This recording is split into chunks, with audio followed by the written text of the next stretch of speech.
as level as possible. "Oh, hi," she said brightly without looking up at me. Our new exchange student was curled up on my bed, painting her toenails. Okay, I got that I had to share the bathroom with her, but this was not acceptable, especially without consulting with me.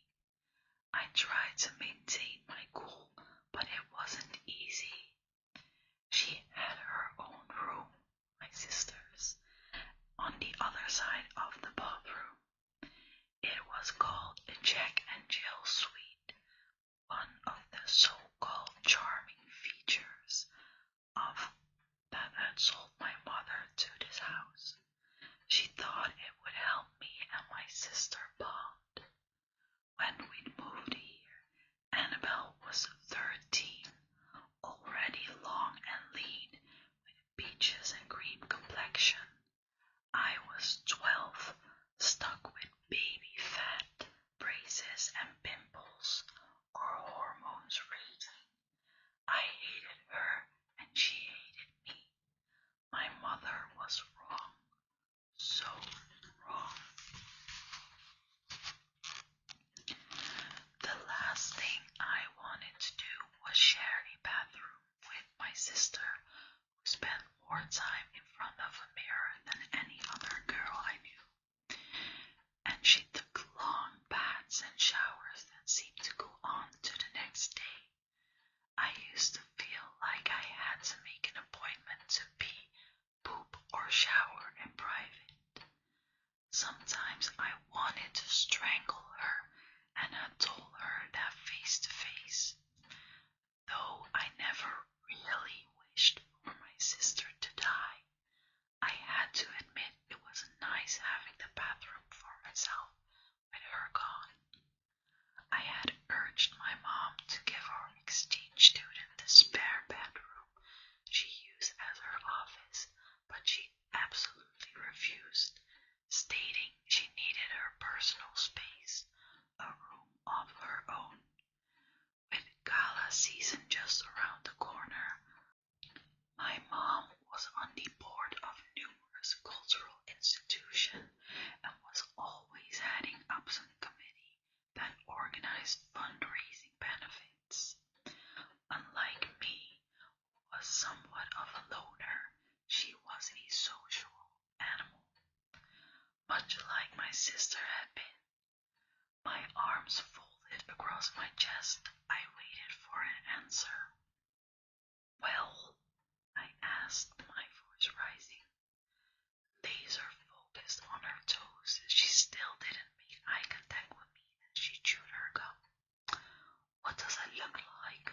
I'm painting my toenails. Do you like the color?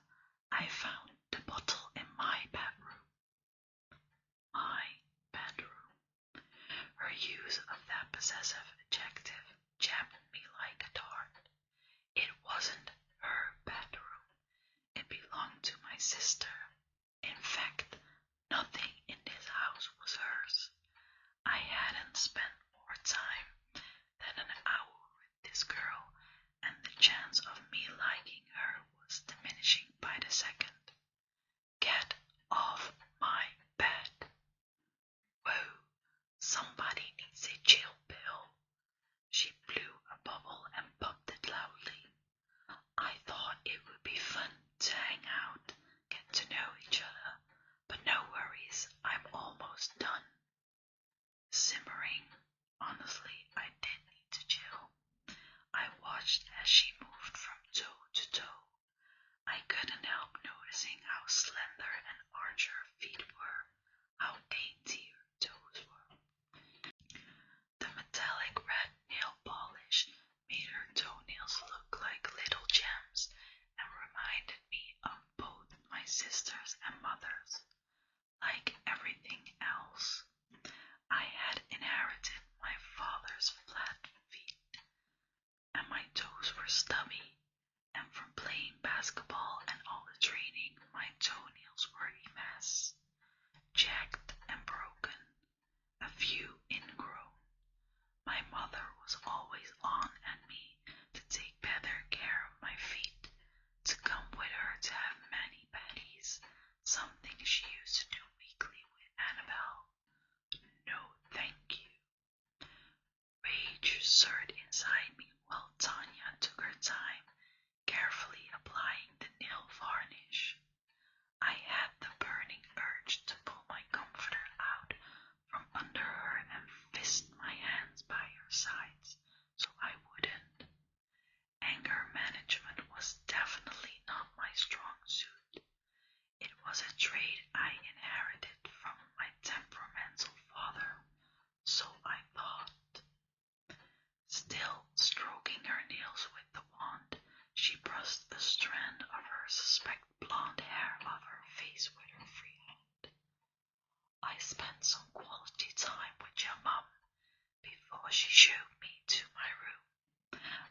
I'm 17, but in the UK you're allowed to drink at home with an adult. Papa and I love to share a drink whenever he's in town. My parents would ground me for life if they caught me drinking with or without them, or invading the liquor cabinet like one of those spoiled gossip girls. I'd always wondered if they knew Annabelle was sneaking Stolly and Jack Daniels from my father's bar at the tender age of 13, and if so, why had they let her get away with it? Tanya got into my thoughts. Anyway, your mom told me so much about you guys. I didn't want to know. The perfect family, the perfect lies.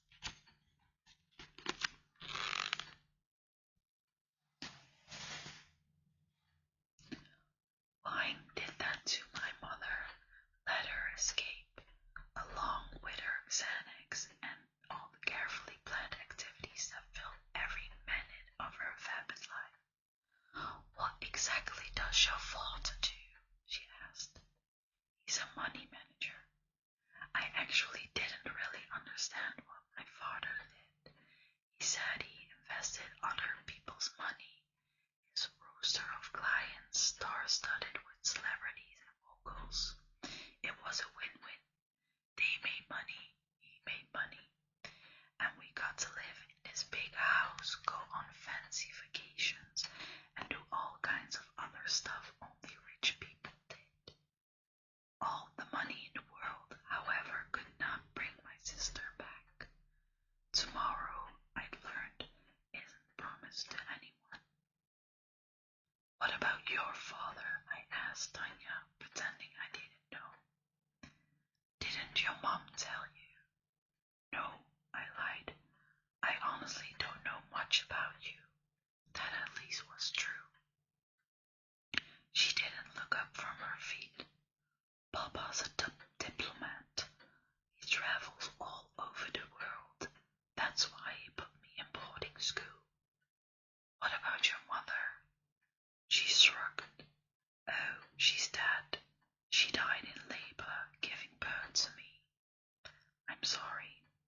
Those were the only words that came to mind. The barest nicety. Don't be. I never knew her. A beat. It's nothing like losing your sister. That must have been awful. How do you know about that? Your mom told me. My blood curdled. What pack of lies had she shared? Even I didn't know the truth behind my sister's death. What did she tell you? Tanya examined her toes. One foot was done. She didn't want to talk about it. Good, because I didn't want to talk about it either. Had my sister lived, she would have likely been a quadriplegic, paralyzed from the neck down, confined to a wheelchair and dependent on others. Being this free-spirited social animal she was, for her that would have been worse than death. So maybe it was a blessing that she died, a blessing in disguise. Thankfully, Tanya stopped me from flashing back to that fatal day and changed the subject. I'm looking forward to meeting your brother Will. He's annoying, I responded, not wanting to share him with her, not one teensy bit. With a flourish, she splashed a dot of the polish on her left pinky toe. It's going to be so nice to be part of the family and to have a mother for the first time in my life. She's not your mother, I wanted to tell her.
outside. A trip to the hardware store in nearby Larchmont Village couldn't come soon enough, and a new doorknob wasn't the only thing I'd be buying. A wicked smile curled on my lips. 4. Natalie. For the first time since Annabelle's death, I savored a nightly meal. While most families these days ate dinner in the kitchen, I preferred to eat it in the formal dining room. We had one, so we might as well use it. Due to everyone's busy, conflicting schedules, it was the only meal our family ate together, though both Paige and Will would have much preferred eating the dinner in their rooms. Not happening. There were no ifs or buts about it, and I had my husband's support. I religiously made dinner. My meals were planned ahead, and I was always home by 5 to get things going. It was another form of relaxation, and I enjoyed trying out new recipes while I drank a glass of wine. I once read that a home-cooked meal shows your family you love them. My mother, who would care less about me, had never cooked a day in her life, so I had to believe that was true. What I wasn't sure about was whether my family's feelings were reciprocal. They never complimented me on anything I made, no matter how much effort I put into it. Paige and Will only spoke when spoken to, answering questions with the fewest words possible, often just one. How was your day? Okay. What did you do? Stuff.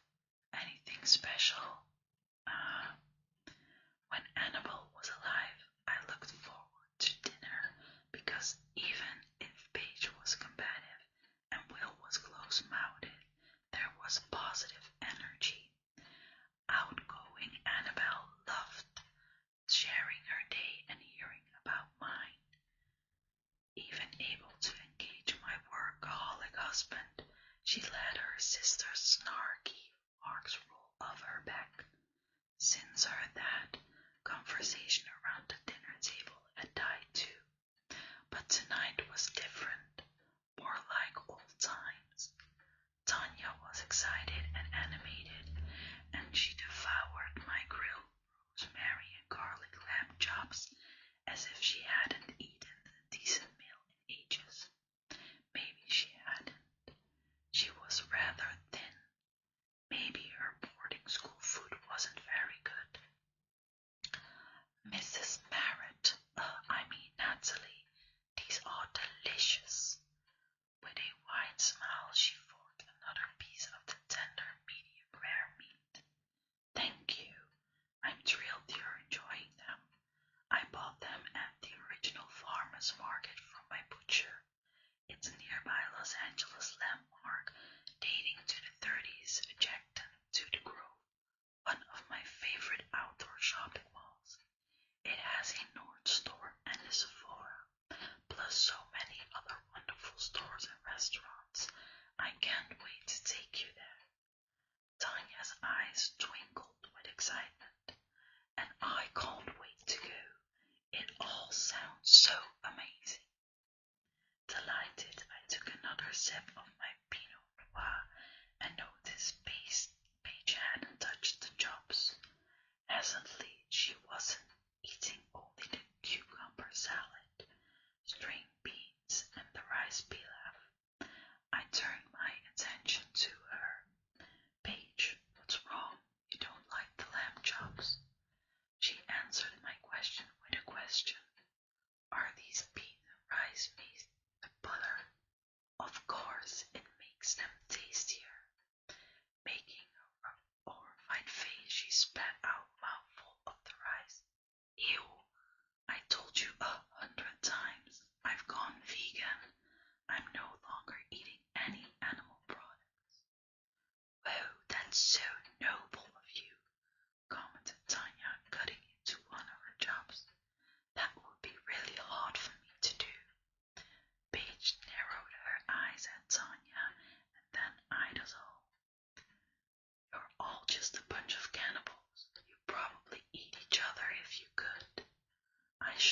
a stern look.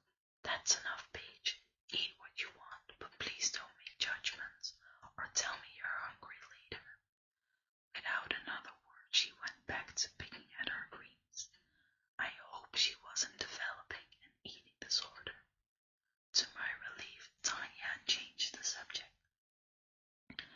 Mr. Matt corrected. She smiled. A blush fell over her cheeks. Such lovely cheekbones, though not quite as high as Annabelle's or mine. Matt, Paige told me you're a money manager. That sounds fascinating. Pleased to be the center of attention, my husband's face lit up. Over the course of the next 20 minutes, he and Tanya went back and forth with questions and answers, and I learned things about my husband's job I'd never known. I moved on my second glass of wine as they continued to banter. Wide-eyed, Tanya seemed to hang on to his every word, like each one was a gospel. Where did you go to college? She asked.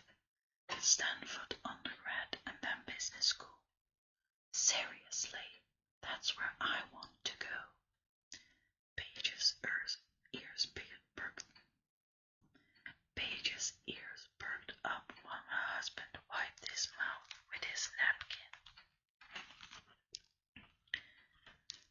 It's a wonderful school, one of the best in the country. We're having Paige apply their early decision. My daughter shot eye daggers at her father. You know I don't want to go to Stanford. I want to go to RISD, the Rhode Island School of Design, the school I once dreamed of attending to become an illustrator, but never happened. Furrowing his dense brows, Matt deflected the daggers. There's no discussion. No daughter or son of mine is going to some artsy-fartsy design school. You need a real education to get ahead in this world. Tanya here seems to understand that. At the mention of her name, our guest lit up like a lantern. She looked at my husband like he was God.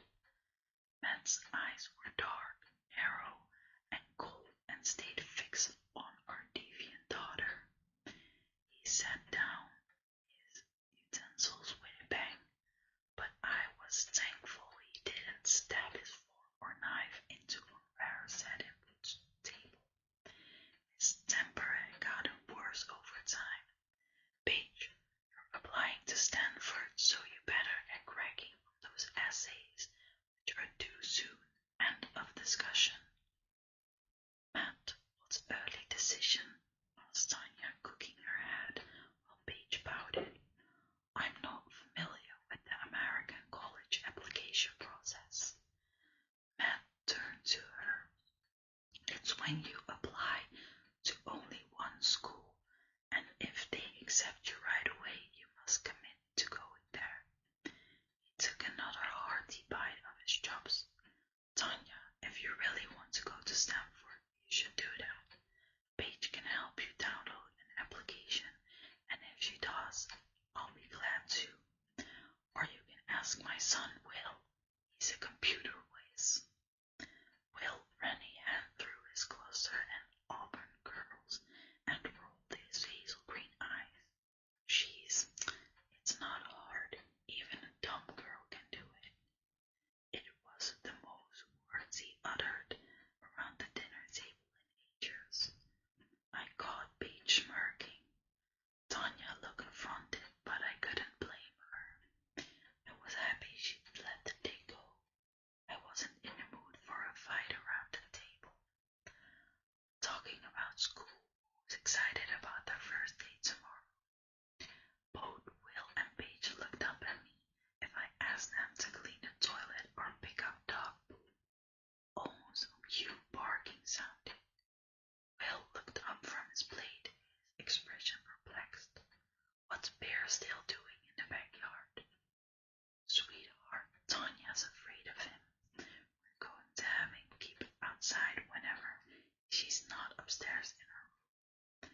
son frowned. That's not fair. Totally, concurred Paige. She always stuck up for her brother no matter what.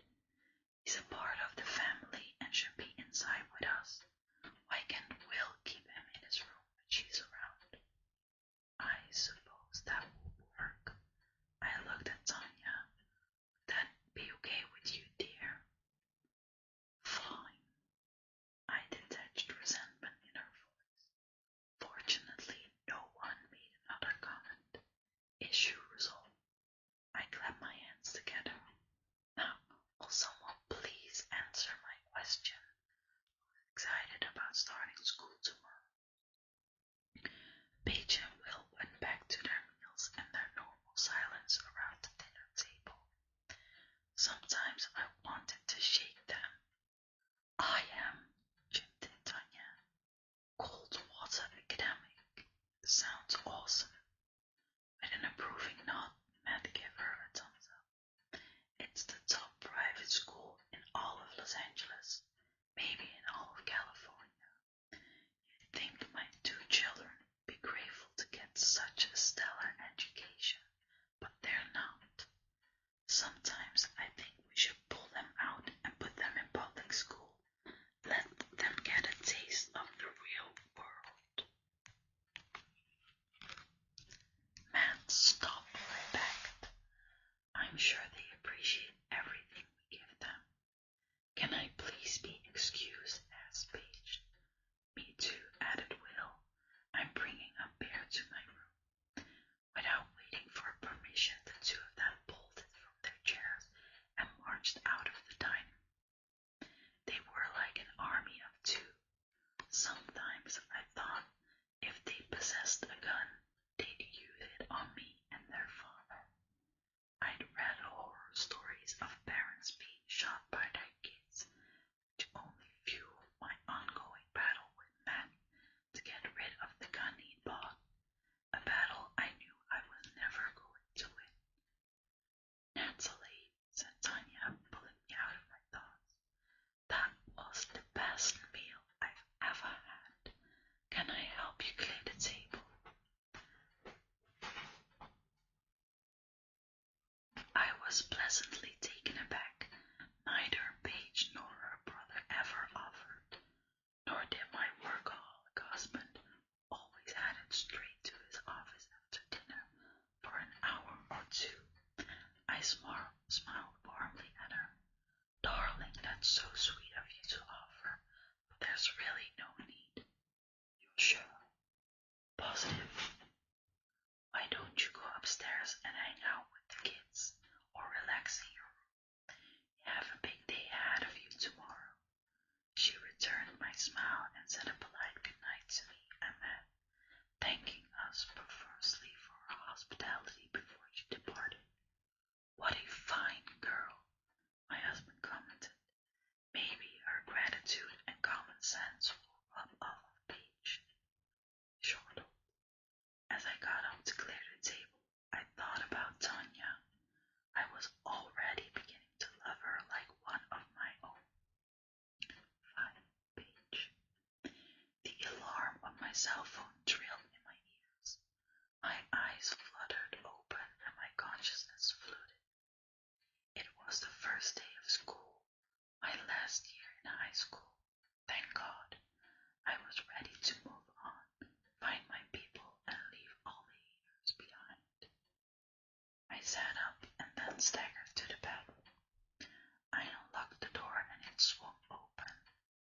As a blast of heat assaulted, my sleepy eyes bugged out. The steamed-up bedroom was a freaking mess. A puddle of water spread on the white tile floor next to a pile of damp, crumpled towels. The toilet was clogged with God knows what, and my blow dryer, still hot to the touch, was dangling dangerously above it. Every one of my personal hygiene and self-care products had been used, from my toothpaste and deodorant to my moisturizer and hair balm. Not a single thing had been put away. She even used my sink, now cooped up and strewn with a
still didn't understand why they named these adjoining bedroom suites after some stupid nursery rhyme.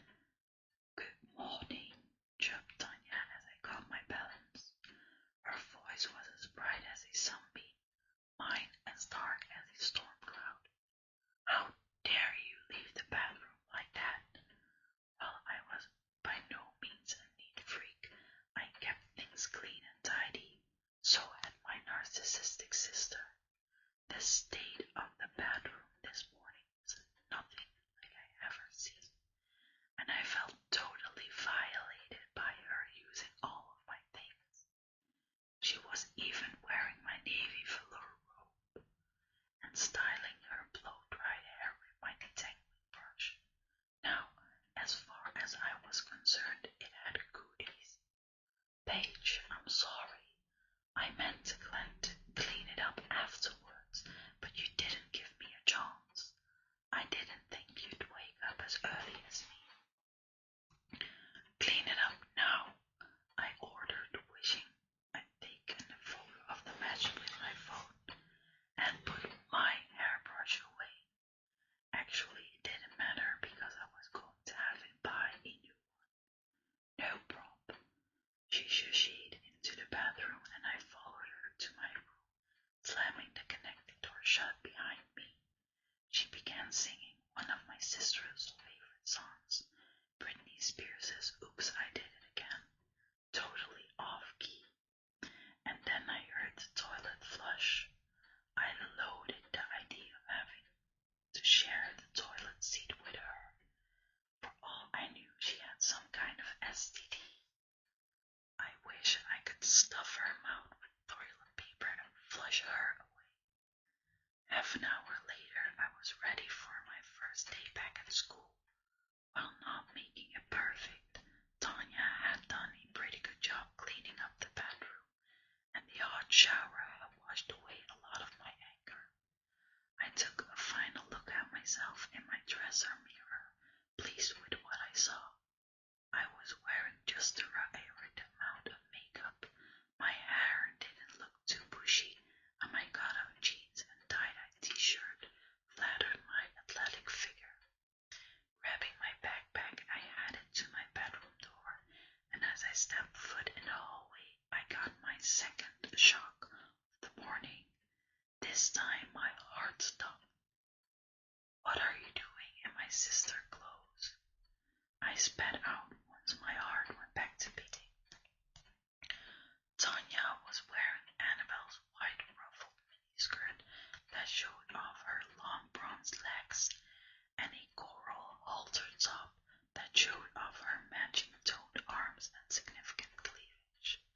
She was even wearing my sister's silver charm bracelet, the one my mom had given her for Christmas.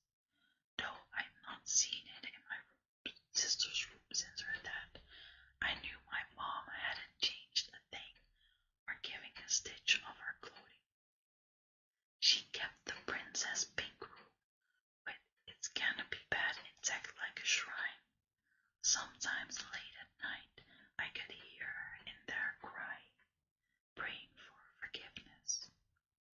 Adjusting her backpack, Tanya shot me a perplexed look. You look as if you just seen a ghost. It was almost as if I had. For a split second, I thought I'd seen my sister, like she'd risen from the dead. I think it was the long blonde hair and her lean athletic body, though it was only a passing resemblance. I was more convinced than ever my bereaved mother had sought Tanya out as a replacement. Rebellious, sassy, frizzy hair, me was no replacement for the beauty, fair-haired daughter she'd farmed all over, and born to the point of a mental breakdown. I meant nothing to her. Inhaling a breath, I calmed myself. I'm just shocked to see you in my sister's clothes.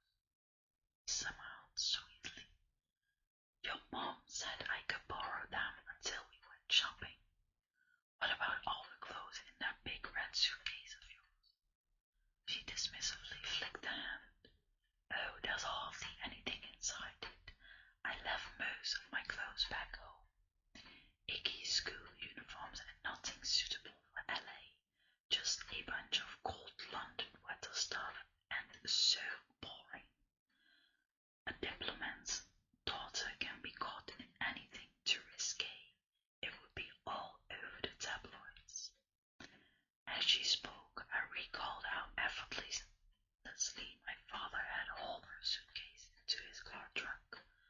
must be telling the truth. Papa, however, said I could get a new LA wardrobe and bought me a suitcase to fill with all my new clothes. I guess that's why it looked brand new. Not seeing the point in being competitive, I told her we should head downstairs. Will's probably already down there. I don't want to be late for school. And then I got my third shock. Not the poor bear who had already been in the backyard whining and scratching at the French doors. Mingling with my parents and brother in the kitchen was one other person, my boyfriend Lance. I stopped dead in my tracks, our eyes locked. Hey, he called out. Hey, my parents studying him. I hadn't seen him all summer. He'd gone on some dig in the Galapagos Island and had gotten back yesterday. He looked different, taller, thinner, more filled out. His sandy hair blonder and longer. He looked beautiful. All man and all the sight of him. I felt my body heat and my heartbeat quicken. Unable to take my eyes off of him, I wanted to kiss him so badly my jaw ached. I, however, never engaged in public displays of affection, especially in front of my parents. We texted each other, and while he posted photos and videos on Instagram, most of them were of the exotic locations he scavenged and the wildlife he encountered. My phone was filled with images of him being the socially conscious explorer. He read that colleges look like applicant social media and felt that posting pics showing his commitment to the environment and global warming would help him get into Brown early decision. Another reason I had my heart set on RISD was that it was also in Providence, Rhode Island, a 5-minute walk away. Tongue-tied and tingling all over, I looked at him longingly. I wanted him to say, "You look great," or "I missed you," but his eyes were no longer focused on me. They were on Tanya. "Hey, who's your new friend?" I enraptured stopper. I totally forgot about her. Now I wish I could make the mini-skirted beauty evaporate like water. "Oh, Lance," chirped my mom, sparing me from introducing her. "This is Tanya Blackstone, our exchange student. She will be a guest at our house all year. Well, at least until school ends." "Hi," said with a sheepish grin. There was a glimmer in his amber eyes that wasn't there before. "Paige mentioned you to me. Yeah, like how pissed I was with my mother for inviting her to stay with us." Tanya smiled. It was the same coy smile I'd seen last night at dinner. "Hi, are you Paige's boyfriend?" Lange blushed. "Kinda. He was my boyfriend. Okay, so maybe I hadn't slept with him yet, but kids at school knew her thing. I fiddled with the necklace he'd given me before his trip.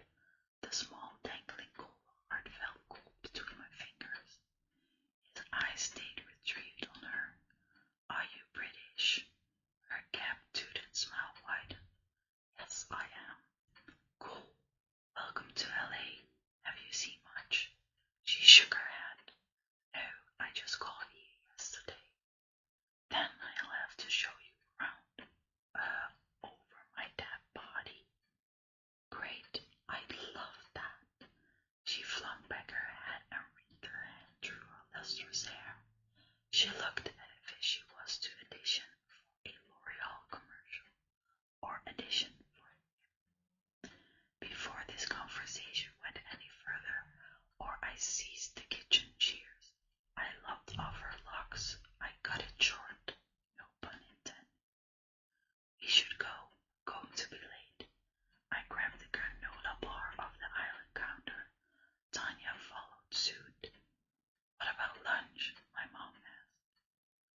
something of the food truck. I unwrapped the bar and after taking a bite offered to pull out my car. Actually, it was my sister's car, a high